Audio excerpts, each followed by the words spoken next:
All righty. Good afternoon, everyone. Thank you for joining us for part two of our HR webinar series hosted by Miriam, managing partner at Alaant Workforce Solutions.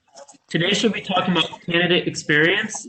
And don't worry if you didn't attend part one. We have it recorded if you want to refer back to it.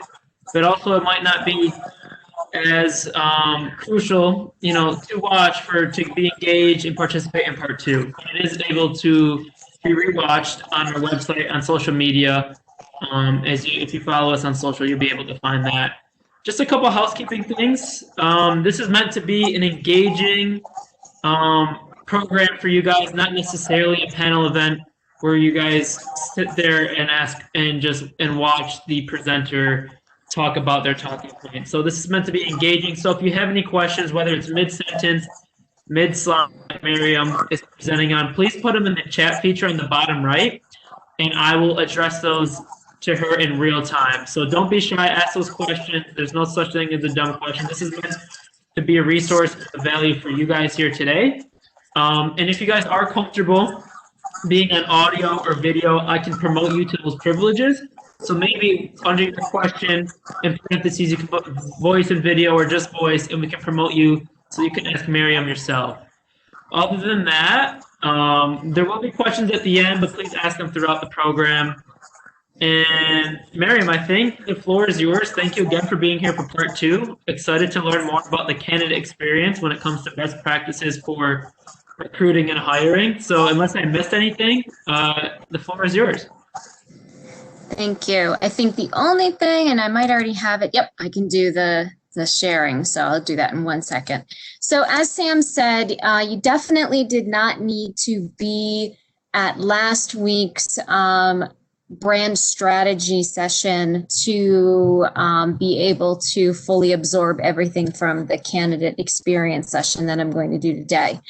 I tried to break up the segments in an order that made sense, that you could jump in at any point. And I think most people really understand, a typical recruiting process anyway.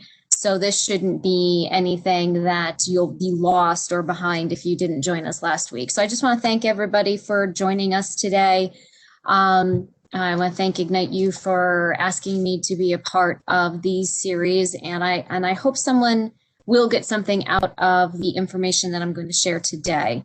Again, as Sam said, I prefer interaction. I honestly would love to have everybody just be on screen talking to me, but I did create a slide deck and some talking points to have you start thinking about what your candidate experience or what you want your candidate experience to look like for your organizations when you go about the process of hiring, whenever that might be.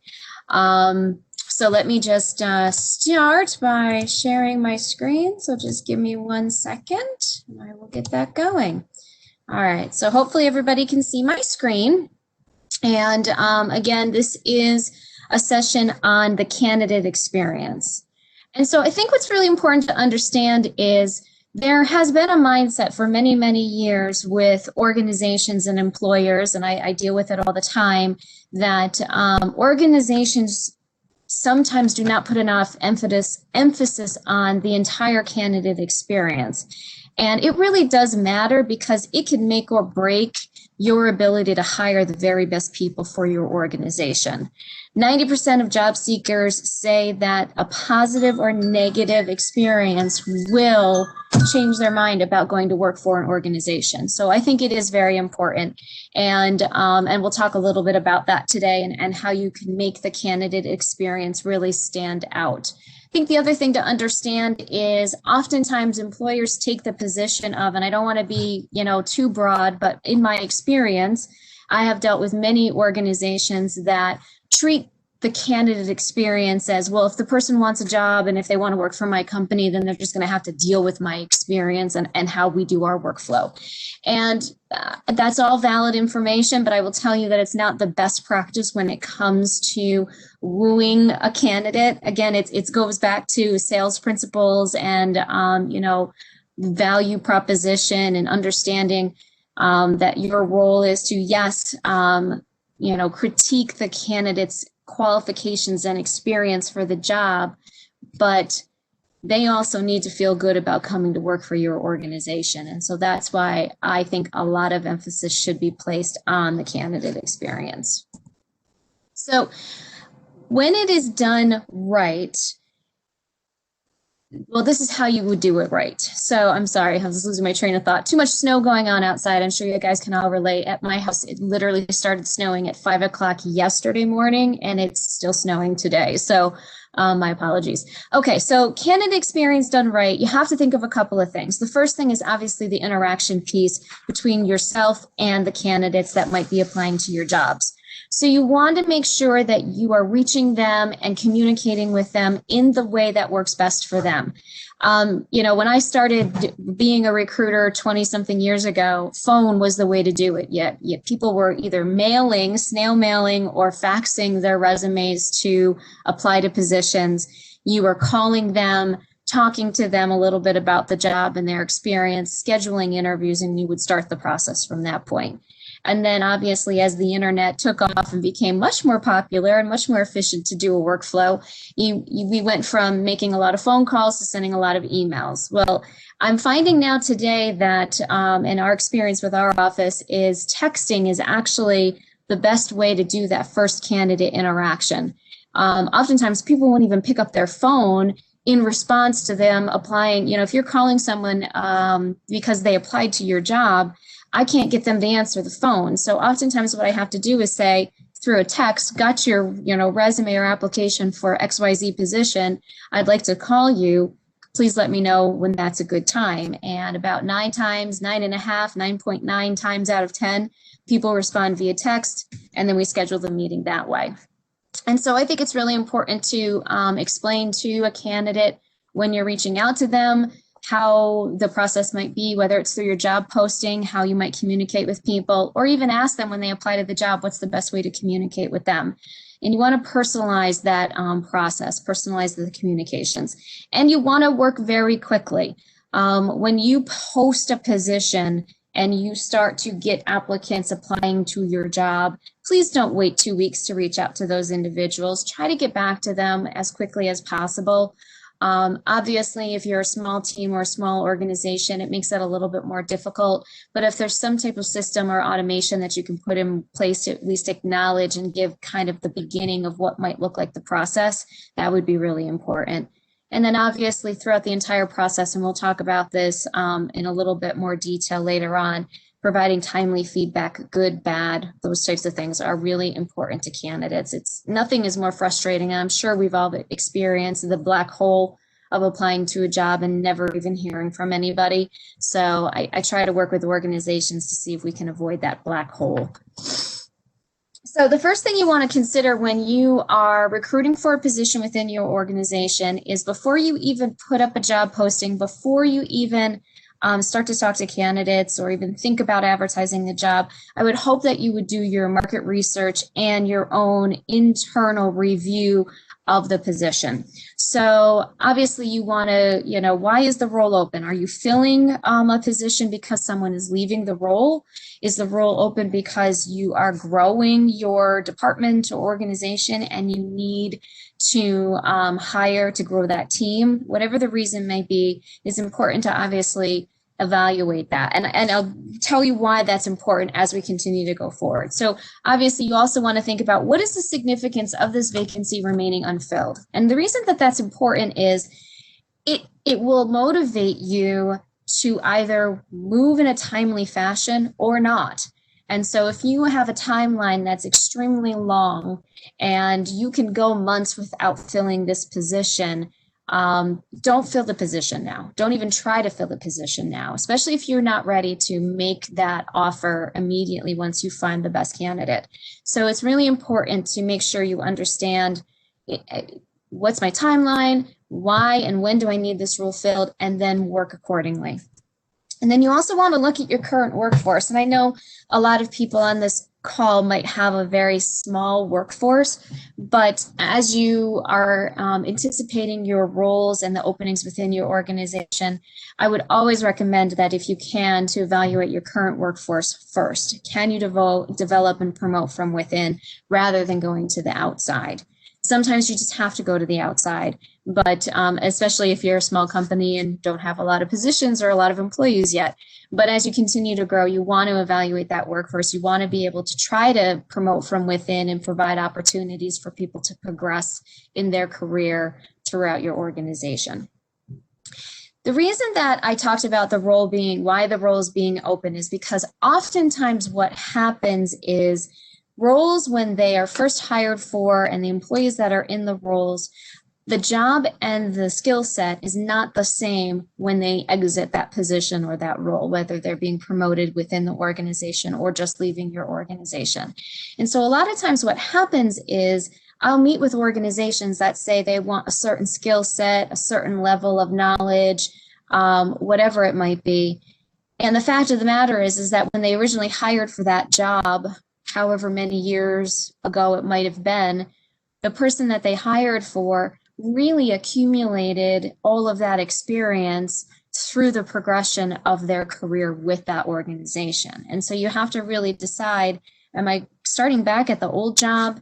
How has the job changed? What do I need to do to try to get that same skill set now? Or am I going to have to really redevelop this role into the person that I hire, into the person that I'm replacing at this point? So I think it's really important to understand that, because I find a lot of people, a lot of organizations are trying to go with the latter, where someone has developed in the role and really that skill set honestly may not exist outside the organization because of all of the investment that was made into that employee, and honestly how the company might have grown, changed, or pivoted as well. So those are all the types of things you want to be thinking about. And then obviously, as you know, a follow-up from what I just mentioned, is this skill set available in the marketplace? Yes, depending upon the situation, you may have developed the person from within, but can you find a similar person in the market? Are your salaries in line? This is a big one. And Albany is a tough area for this. I get asked often, what's the going rate salary-wise for different jobs? And I get it from the employee side or candidate side, and I also get it from the employer side. And, you know, the fact of the matter is it does just depend. Our community is made up of a lot of different size organizations, a lot of different types of products and services, tech versus healthcare versus education, et cetera. And so it's not just, is your salary in line with, you know, what the going rate is? What is the going rate? Because it is very difficult to have just one salary guide for the region. But there's ways to figure that out based on skill sets and, you know, other similar positions and companies and those types of things. But you do want to make sure that your salaries are in line. And again, many times hiring managers want to replace an employee with a clone that really doesn't exist because of the development that was done within the organization rather than hiring from the outside. I always recommend that if, as much as possible, once your organization is growing and continues to grow, that you really look internally before you go to the outside for skill sets and for positions. One, if you can grow people within your organization, promote them from within, finding their replacement will be less difficult because you're likely going to be looking for a lower level skill set than the skill set that might be open at the time. And it also just creates more of a continuity for the organization. You continue to grow and keep your legacy information, historical knowledge and experience of the company, product, service, clients, whatever it might be. And it does create more of a loyal environment for an employer if they have a process of always considering internal employees first before they go to the outside.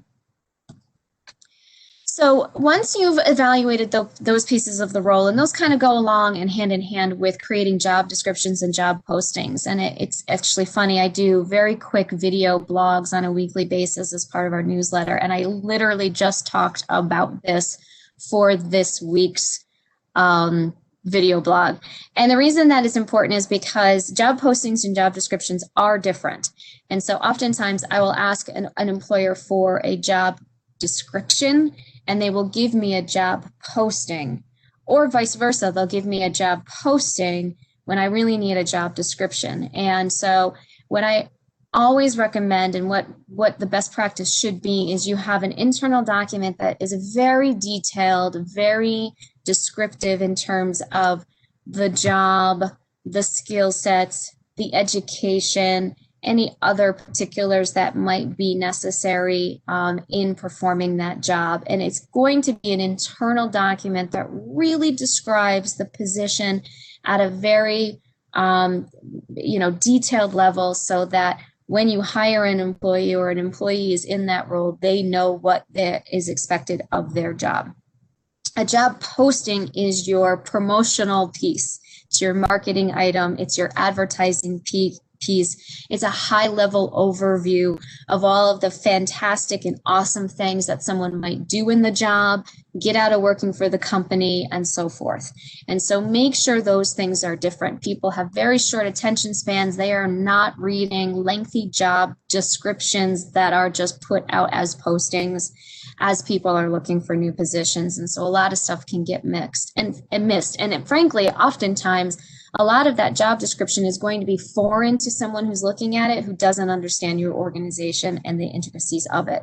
So job posting is supposed to be that, like, catch their attention, get them interested to apply portion of the recruitment process. And this is becoming more and more important as I talk to specifically tech companies. They really want to increase their diversity within their workforce across many levels, people of color, gender, etc. And so they need to make sure that they are doing everything that they can to try and recruit a very diverse pool of candidates. A couple of things that are really important is obviously bias in gender. The way we write just in normal English language can sometimes be very gender biased.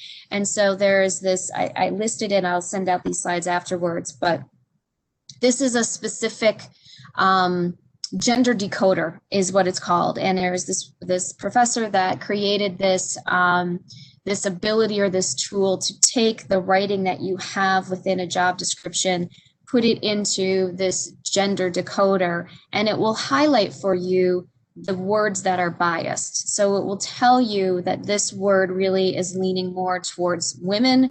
This word might be leaning more towards men. Oftentimes, job descriptions are written a little bit more with a masculine lean to them. And so sometimes that can actually be off-putting for women to apply to the position just based on the actual words that are being used. And that's really important because you want to make it as gender neutral as possible. And sometimes we have our own unconscious bias in terms of some positions for certain people. And, the easiest example to use is I've oftentimes had to work with organizations or specific hiring managers that had in their mind or their preferences to hire a woman for a support role or an administrative assistant type role, and overlooking male counterparts or applicants that were certainly qualified to do the job. And I use that as more of a really kind of glaring one, but it does happen on a very regular basis. The other thing to also understand is when you're writing your job posting to attract individuals to your organization, women and men go about absorbing information and then taking action very, very differently. And LinkedIn literally just posted this statistic a few weeks ago. 100%, when people apply for jobs, women feel that they need to meet 100% of the criteria. So if you're listing your skill set and education and everything that you want for this job, if a woman looks at this job, they will often remove themselves from consideration before even applying to the role because they don't feel they're qualified because they haven't met 100% of the things that someone puts in the job description. Contrast that to men who will often apply after only meeting 60%. And I actually think that's a little bit strong. I think it's probably closer to 50% based on my experiences.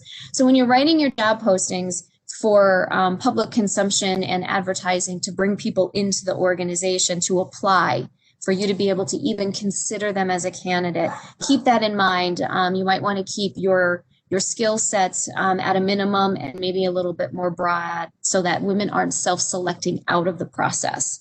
So that's very important. And then there's obviously where you're putting your job posting and where you're targeting candidates. We talked about that a little bit in the employer brand strategy, but think about where you are publicly positioning your positions because you want to get it to the broadest audience possible.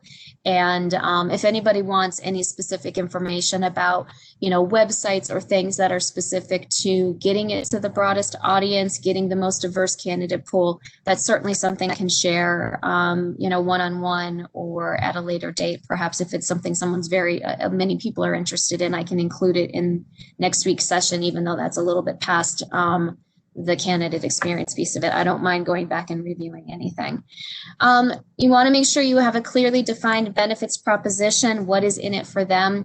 I understand that oftentimes with startups and smaller organizations, they may not be able to compete with some bigger fish in the sea in terms of salary, benefits, and all of those other things. So that's when I really will sit with an organization and say, all right, let's figure out why this is a great place to work. What types of things are you going to be able to afford to people that maybe they can't get from a bigger organization that would offset some of a benefits package or salary or whatever it might be.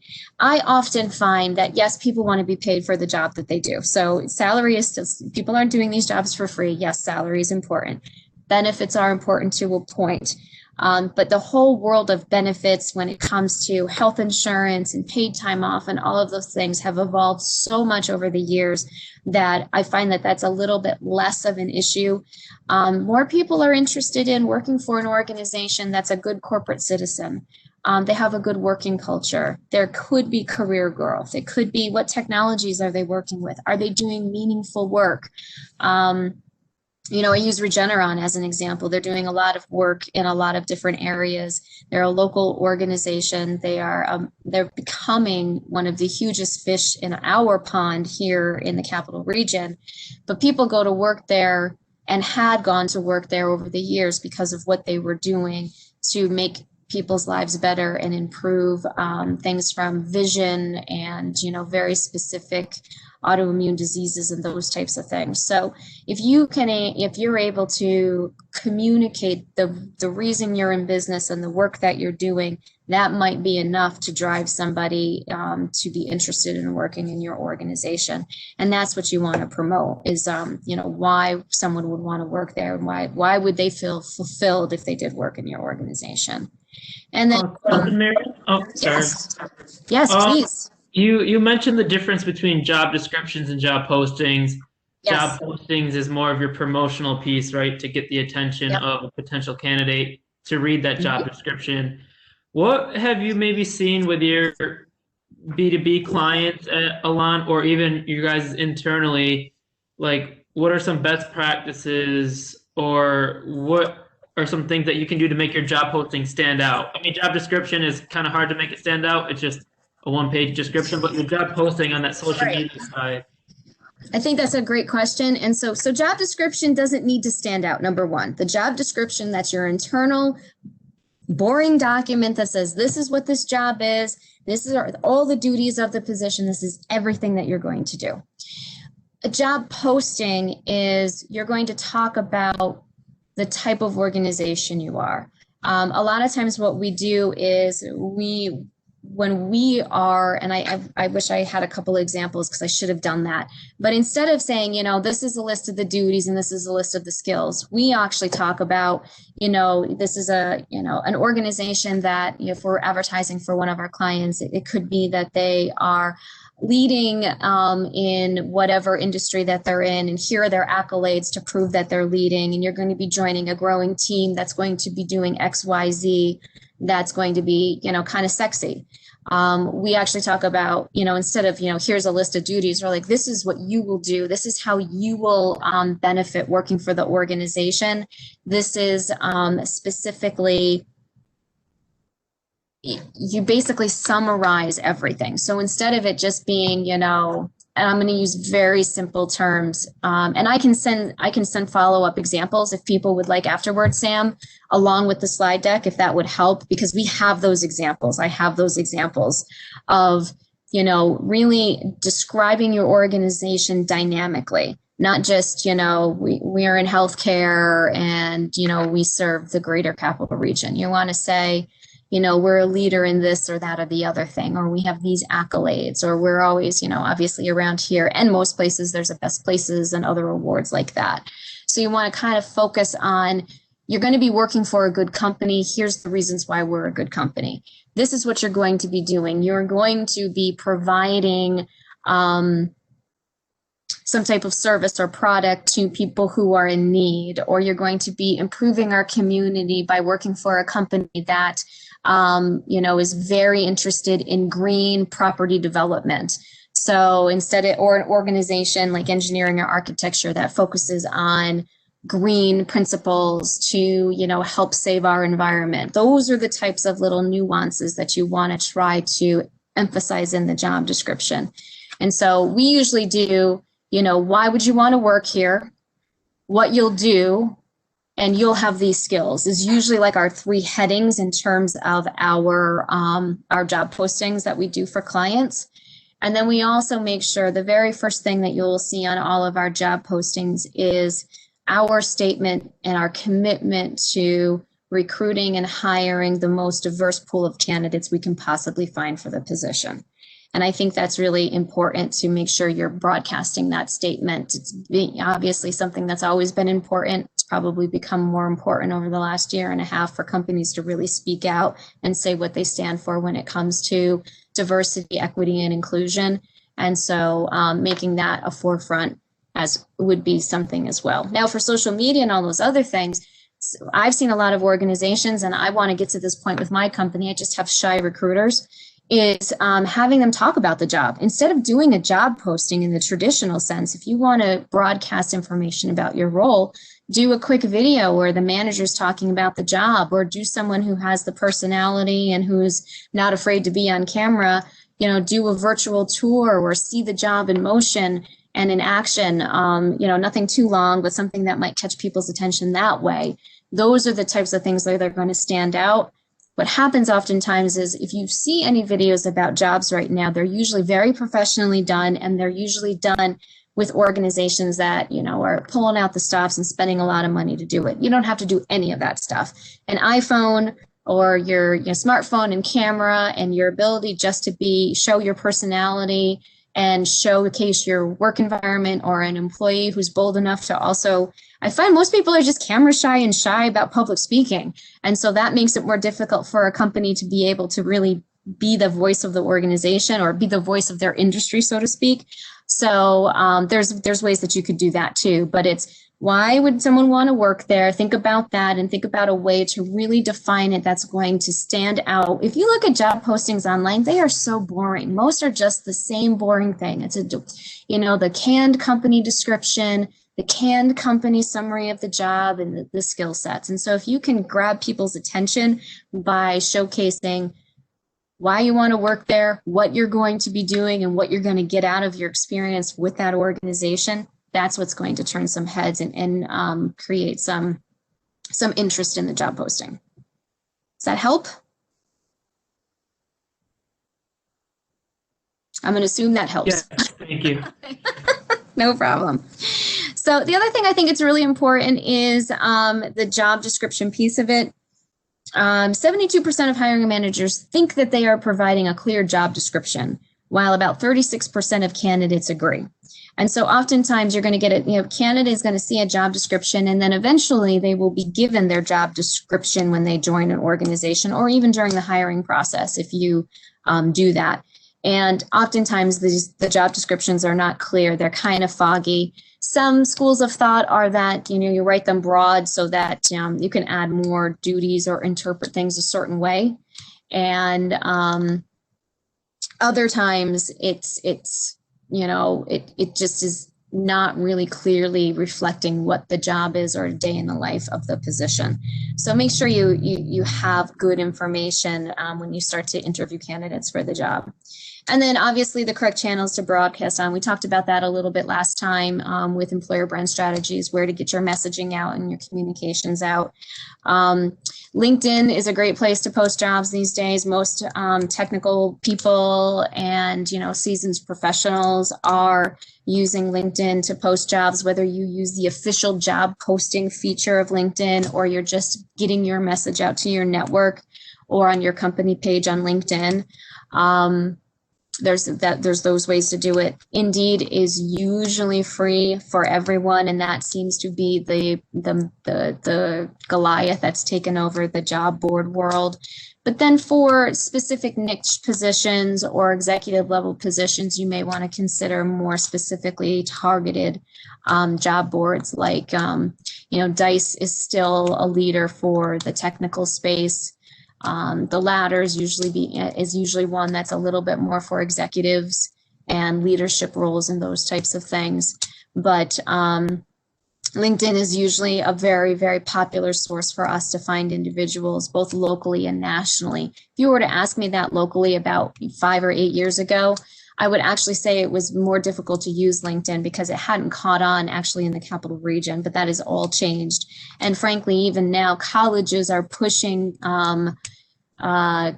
kids that are in school to start their LinkedIn networks and their LinkedIn profiles while they're in college. My son was just sharing with me, he's a computer science major, and he was just sharing with me, a friend from another college was one of his assignments from a professor, and I don't know what class it was for, was to get 50 LinkedIn contacts.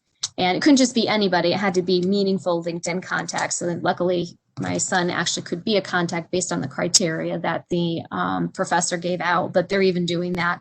So LinkedIn is definitely a place that's getting a lot more traction and a lot more play in terms of platforms for you to be able to network and advertise your jobs. Okay, so you've done a job posting and you're flooded with applications, or you're flooded with resumes of people who are interested in your job. So there's a couple ways that you can set up your systems. Often organizations have everything integrated. So if someone applies to a job through Indeed or LinkedIn, or actually goes to their career page on their website, they can fill out an application right then and there. Other companies, we're one of those. We ask only a couple of simple questions, and then we just collect your resume, review your information, and then ask you to fill out the application. One of the things you want to consider, most companies are actually, larger organizations in particular, are usually asking for someone to fill out an application if they are addressing or responding to a posting that they've seen online. So it's not just, uploading a resume, it's actually an application. And there's a lot of stuff in applications. Applications have gotten more complicated over the years of the internet, automated tools, applicant tracking systems being digital, all of those things. And sometimes applications can take like 30, 40 minutes to complete online. And I would challenge you to, if you're thinking about going in that direction, try to think in another direction. Because I don't have do I have this statistic? I do have the statistic here. 60% of job seekers actually quit applications that are too long. And that was obviously in a better job market when the unemployment rate around here was hovering around 3%. But honestly, I still think that's the case. I've had people, we do a secondary type of series for people who are looking for jobs. And especially we started it during COVID because people were converting to virtual online interviewing and all sorts of things. And so oftentimes applicants or people who are searching for jobs, one of their biggest things is they ask us, what about online job applications and the questions and all of this, like basically hoops they have to jump through.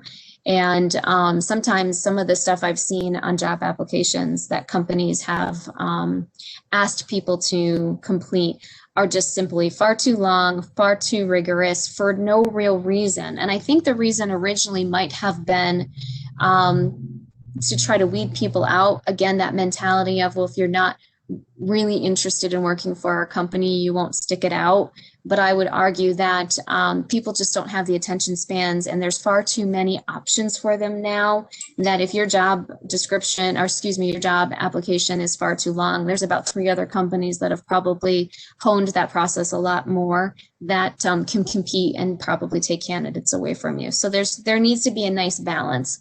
Most people are using either some type of mobile device, whether it's a smartphone or obviously a tablet. A lot of organizations or ATS systems can now allow people to upload LinkedIn profiles, obviously being able to upload your resume. Most applications allow that. If you have a system that doesn't allow that, I would highly recommend that you look into upgrading your system to allow people to upload applications. If you can get away from paper applications or an old-fashioned process, do that. But also be aware, I don't have it on this slide, but be aware that you have to give people choices when it comes to filling out an application and applying to your company, because that could also be something that could be an unintentional discriminatory practice against people who maybe have issues with using a computer, whether they might, be sight impaired or whatever it might be. And so you have to have an opportunity for them to contact you and ask for another way to become an applicant for your company. So just be aware of that. Don't be so strict in your process that it could potentially come back and harm you because a practice is being biased. Obviously, short and concise application questions, and then set expectations up front. If you're doing it automated and online, try to have a system that includes some type of acknowledgement that they successfully completed the application. Someone will get back to you in a certain period of time, those types of things, and try to avoid the resume black hole where people just apply and then they never hear anything. One, they don't even know if they did it right, or if they got resume or their application got, uploaded into the system correctly. They never hear from anybody. And so I would just try to respond to candidates quickly, even if it's just, thank you, we'll be in touch, and then some type of closure at the end of that. So, quick question, Miriam. Yeah, go ahead, Sam. Carl asked, I might have lost exactly what this question relates to, but do you really need an application, and why? Carl, if you want to come on voice, I can promote you, but in the meantime, Miriam will answer the question. That's a great question, and the answer is absolutely. And the reason is that a resume is the candidate's marketing document. It is not a legal document. So a candidate can put whatever the heck they want on a resume. And yes, you're going to try to do your due diligence to make sure they didn't lie, but there's no ramifications to that whatsoever. An application should be an official document that the company is using that's basically taking a record that someone applied for their job and they were asked specific questions. Those specific questions include things like, eligibility to work in the United States, eligibility, you in New York, you can still ask, in most counties, you can still ask about a conviction record, which is something you may want to be aware of. But the biggest thing about an application, and the reason that labor attorneys recommend it and all companies use it as best practice, is you're requiring an applicant to basically give you information that at the end of the document, they are signing saying, I did not lie to you, and I provided factual and truthful information to the best of my ability. And oh, by the way, you can go check all of it too. So you can use the application as a document that's also getting a, basically a signed consent for references and those types of things. But it's also a document in which there should be some verification that the person is saying what I'm telling you is true and honest, because then if you come back during your due diligence and you discover the person was not honest, you can fire them, you can rescind a job offer, and you can go in another direction. So that's the difference between a resume and an application. And yes, every company should have an application on file, because you need to have a record that shows everyone that applied to your jobs. And by the way, once you have applications, keep those applications on file for a minimum of 1 year. So yes, you want to have an application, and it is different from a resume. I hope that answers your question. Okay, I'm going to go on to the interview experience. So the interview experience is very important because now you've gotten someone interested in your job. Hopefully they filled out an application that wasn't too cumbersome and clunky, and they got through the process quickly, and now you've scheduled or want to schedule an interview with them. So again, I'm starting to put on our job postings even that, you know, we will respond to people via text to schedule interviews so people kind of know what the process might be. But again, you want to try to get to those applicants as quickly as possible because they are looking at other jobs. If someone's applying for your job, they're applying for 10 other jobs that they saw online that day as well. So the competition is going to be there.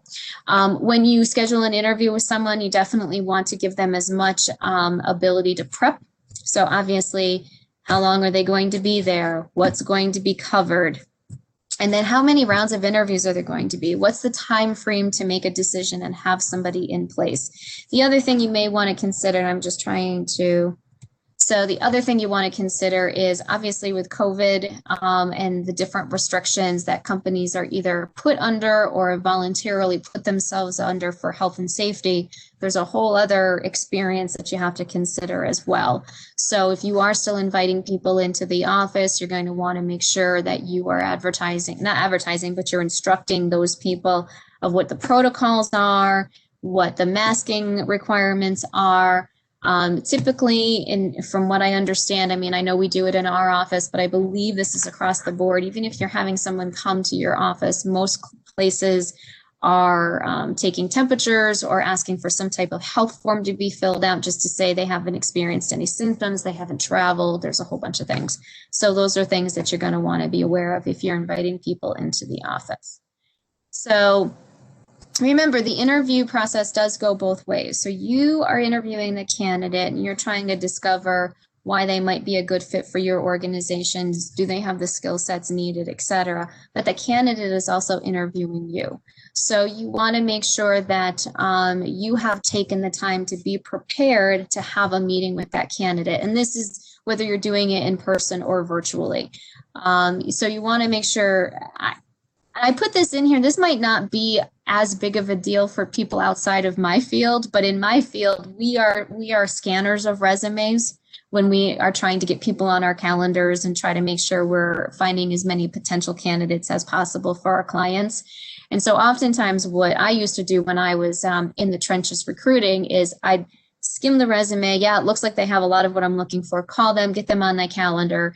And then right before my interview, I'd actually read their resume in depth, make highlights of things I wanted to ask them about their background and experiences, why they are motivated to leave a position and all that other stuff. So you want to make sure that you actually do take a few minutes and try to prepare in advance with looking at the person's background again, or reacquainting yourself. It just might have been a couple of days or a week since you saw that information. So you want to make sure that you take the time to highlight things and investigate those things during the interview. And so you want to make sure that coming into your office, or if it's a virtual interview, that the first impression is there. It's a good first impression, obviously being prompt, setting an agenda, making sure that there's a lot of open communication, invite for questions and things afterwards. But the first impression is key for both sides of it. And obviously that's a big thing that's happening, that we are counseling people who are interviewing. So we're like, make sure your technology works ahead of time, not just 30 seconds before you're supposed to be logging onto a meeting for an interview. Make sure that your environment that you're doing the interview in is a good environment and you don't have crazy things on the walls. We could tell you some fun stories about some crazy stuff, and things that people have done when they thought they weren't on camera, which I won't go into, but sometimes you scratch your head and wonder, what were they thinking? But it does go for both sides. Obviously, the employer wants to make sure that they are, putting a good first impression out there as well.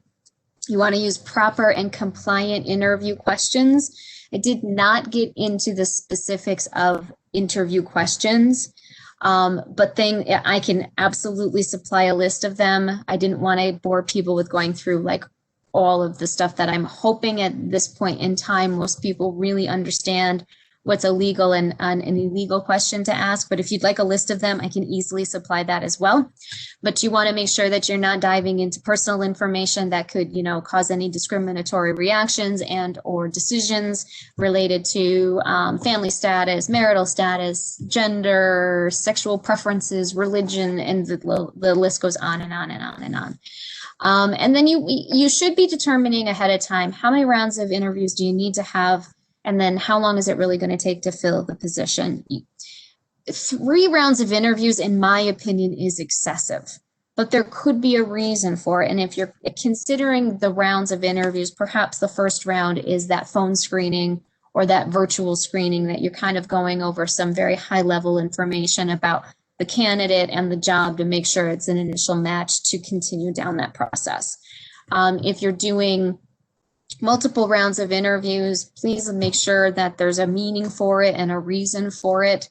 And then, oftentimes with smaller organizations, there's usually someone in charge of hiring, and then the final interview is the meet and greet, final step with the owner of the company or the executive, whatever it might be.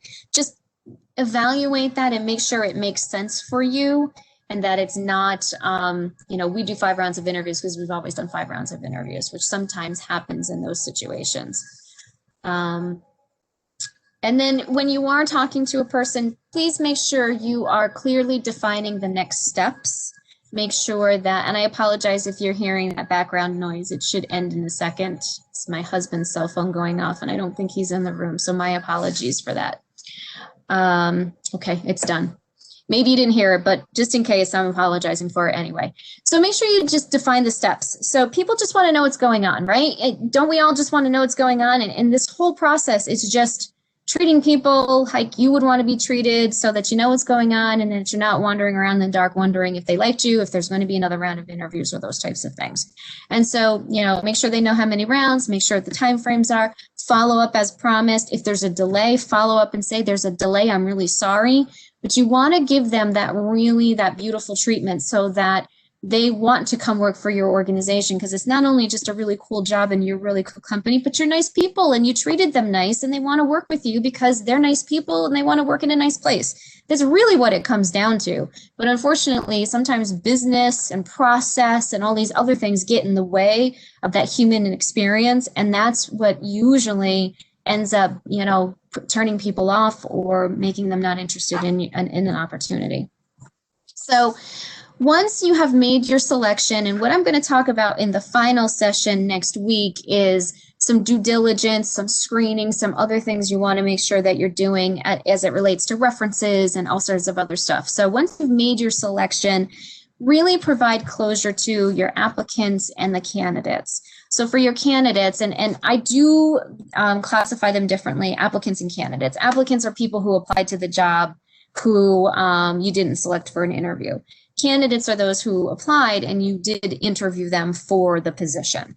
So for those that you interviewed, make sure you reach out to them, tell them that they didn't get the role if you can. If you don't want to talk to them and make a phone call, at least send some type of messaging via email with an opportunity, if you are so inclined, which I would recommend, for them to ask questions. If you can provide feedback and constructive criticism as to a reason why they didn't get the job, I would recommend it. You have to be careful with this. You don't want to go too down rabbit holes, and people, can turn into, they can become too critical or too detailed about those types of things. But at a high level, if you can provide any feedback and criticism or constructive criticism that could have made them a candidate in the future.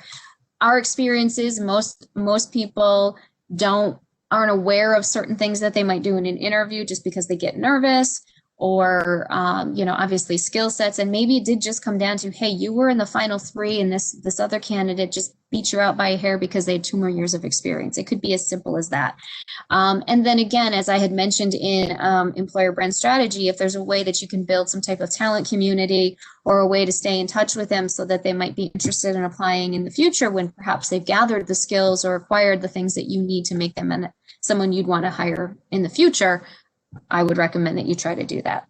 And then for applicants who applied, who weren't selected, At a minimum, try to send them at least an email follow-up thanking them for their interest, let them know that the role is filled, invite them to follow you on social media platforms, stay connected, apply for future roles, and then keep them on file and in your database. And this is something that I think is really important and it'll save you a lot of time in the future. If there are people that were on the cusp that might have been great applicants, or excuse me, great candidates that you could have hired if they just had one more skill or they just had this much more experience, those are the people you probably want to put on, like, we call it hot lists in my office, but either a short list or a hot list or a way to stay in touch with them and, you know, see how they grow within their career and go back to them before you even apply or before you even post a job in the future.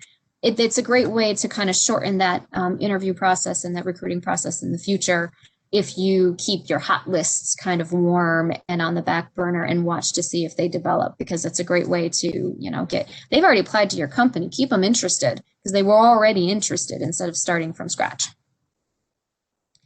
And it looks like that is you would think I didn't know this presentation before I started, but I do know this presentation. But I wanted to really keep it simplified to just the candidate experience. So when you think about candidate experience, you're thinking about the job, the market for people for the job, make sure it's realistic, make sure it's what you can find in the market, make sure you evaluate your current workforce to see if there's potential talent there that you can get quicker and easier. Think about the posting and how is it going to draw people into your organization. Once you've drawn people into your organization to actually apply for the job, try to keep the application simple and easy to navigate, and then be timely with your feedback, getting back to applicants as quickly as possible, scheduling interviews, and be as transparent as you possibly can throughout the entire process, creating a good rapport with that individual that you might eventually be hiring for the job.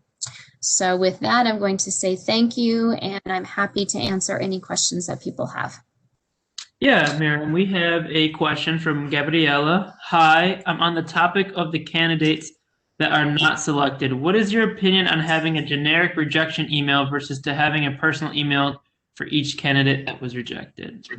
I think for the applicants that applied that you didn't interview, a generic template is absolutely fine, and it's going to save you a lot of time. Things that I would put into it would be things along the lines of, you know, obviously thanking them for their interest, indicating that you can say that the role is filled, inviting them to stay in touch with the organization or apply for future roles. If you have social media platforms or other types of communities that they can get engaged with, invite them to do that. But a generic blanket rejection letter for those people or rejection email for that group of applicants is absolutely acceptable. I mean, honestly, they'll be happy to even get that, because I will tell you 9 times out of 10, companies aren't even doing that piece of the puzzle or the process when it comes to just letting people know that the job is filled. So that would be absolutely acceptable. And hopefully, if you're looking at candidates that you've interviewed that did not get the job, we're not talking 50, 60 people. We're talking probably maybe 5.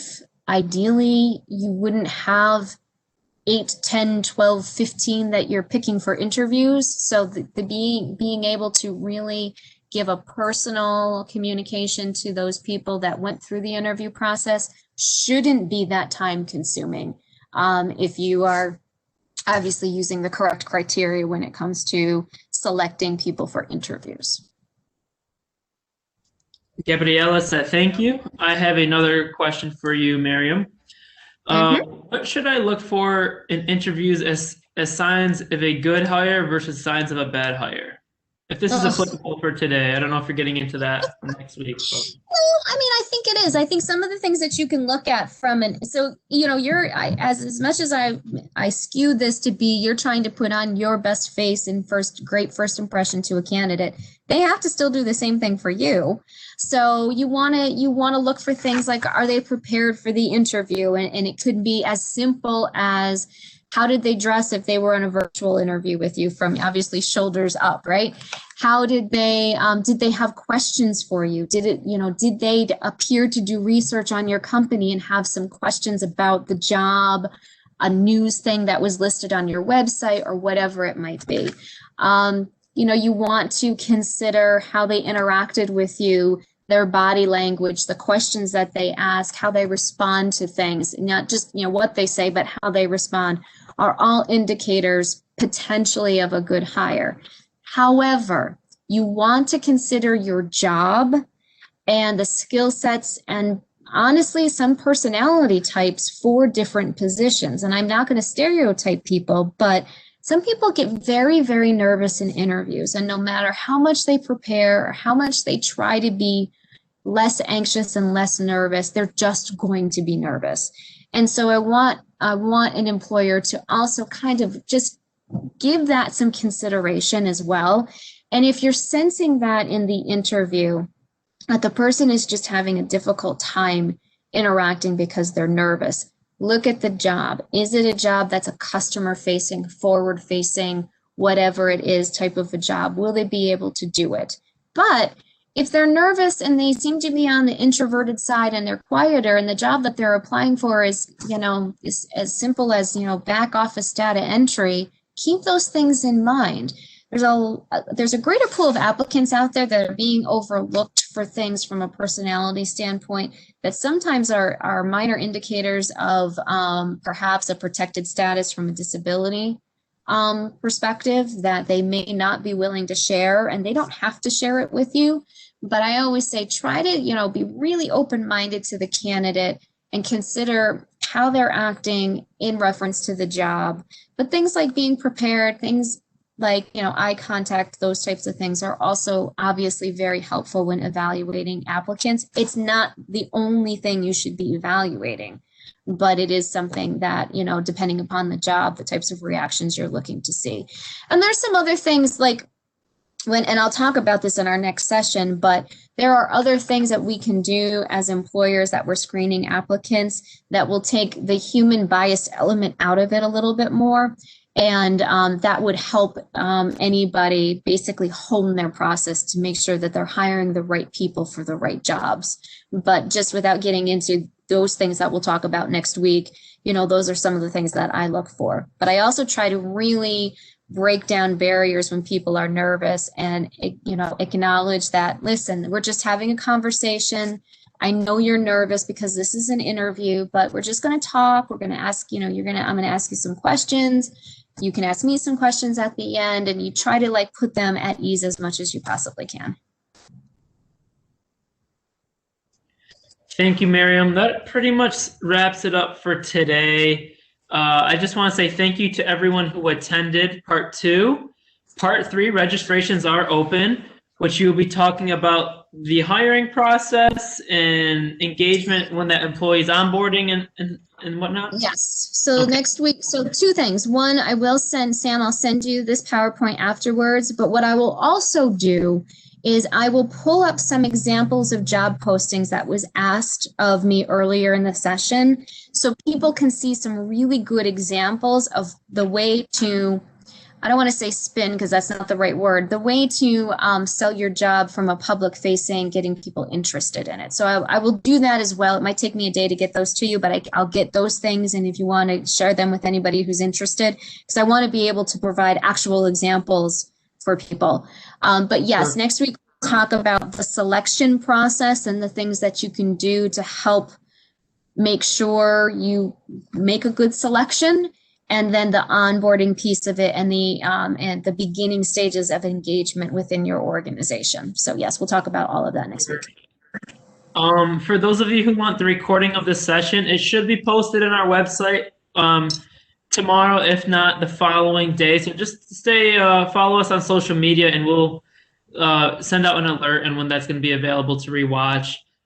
You are about to receive an email in 15 minutes or so asking for your feedback on this session. We want to improve the experience, not only with Miriam, but in general with our Ignite You webinar series. So your feedback is greatly appreciated. And if there's a certain topic you want Miriam to cover next week, put that in the bottom of the feedback form, and we'll share that with her. Other than that, anyone who is interested in applying to our 2021 MWBE and Veteran-Owned Business Accelerator Program, applications are live, and the deadline to apply is February 12th. Those are companies who are eligible, minority and women-owned businesses who are eligible. You don't have to be certified, or veteran-owned businesses who are eligible to apply to our 6-week accelerator program. So applications are open for that. You can follow us on social media to stay up to date on that process. Other than that, we thank you very much for attending here today. Please connect with Miriam. Her contacts are right there, whether that's LinkedIn or also following her company's page on social media. They do a great job on social media as we've been interacting with them the last few weeks. So you guys all have a good evening. If you're on the East Coast, stay warm and stay safe on the roads out there. And thank you again, Miriam, for doing this. Much appreciated. Can't wait for next week. Thanks for having me. Thank you. Everyone have a good night. Thank you.